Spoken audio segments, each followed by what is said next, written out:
Hello, my friends. So today I want to remind you that you know that rereading helps readers see new things and notice more about the book. And when you read, you can notice something new about the details on the page, but also you notice something about the whole book. And you also might realize that some pages might go together. So today I want to teach you that when readers reread, they notice how parts of the story go together. You might notice the same thing, the same kinds of things happening again and again, or the way that trouble starts and ends. So that's what we're going to look at today. We're going to look how the trouble started for Iris and Walter on their field trip. So we're going to look at that, where it started, and then how it ended and how those pages connect together. So you ready? We're going to start. So, I want you to think about our story about Iris and Walter. And I want you to think, when did the trouble start? When did the problem in the story start? So, I found the page where I thought it started. So, I think it started when Walter could not say a word. He watched the angelfish swim and the hermit crabs scurry and the seagrass sway. Walter never seen anything as wonderful as the coral reef. So there's Walter. So this is where I think the problem started, because then the pages that I think connect to this is these pages when Miss Cherry counts them up and they go on to see the penguins. And then it continues when Iris is taking Walter's hand, but it's not Walter, it's a different child. So that's another problem. That's when they first figure out that Walter's missing. So I want you to pause here and think about what other pages you think would connect to Walter missing and the problem in our story.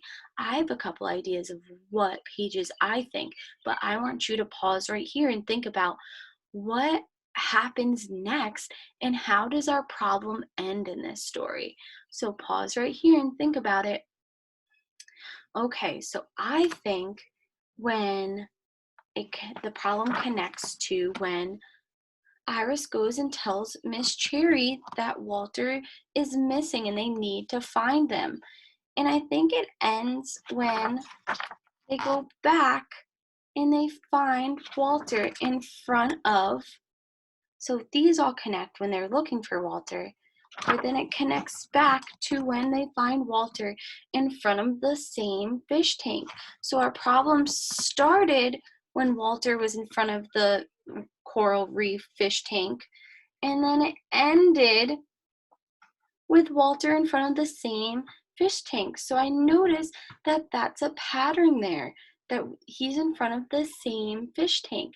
So that's how our problem ended. And that's how we could think ahead and know maybe he was still at the coral reef fish tank. So that's what I want you guys to try now on your own. Okay, so now readers, I want you to look at your book and look at some patterns that's happening in your book. And I want you to look at if there's any hidden clues in the pictures or the words, and if there is any trouble in your book. So if there's any problem in your book, and to find the pages to show you how the problem started and how all the pages after connected into how to solve the problem in the end. So I want you to try that on your own, and we're going to add another post-it to our event, our readers go on a. Okay, so we added another post-it to Off We Go, Readers Go on Adventures. So this one that we added that's highlighted in blue is to connect parts of the story that go together. So you're going to connect all the parts. So you're going to connect where the problem started and where it ended by looking at hidden clues in your pictures or in the words and figure out if there's any patterns that are happening in your book. So I want you to give that a try on your own when you're reading today. So connect all the parts of the story together. All right, readers, good luck, and I will see you soon.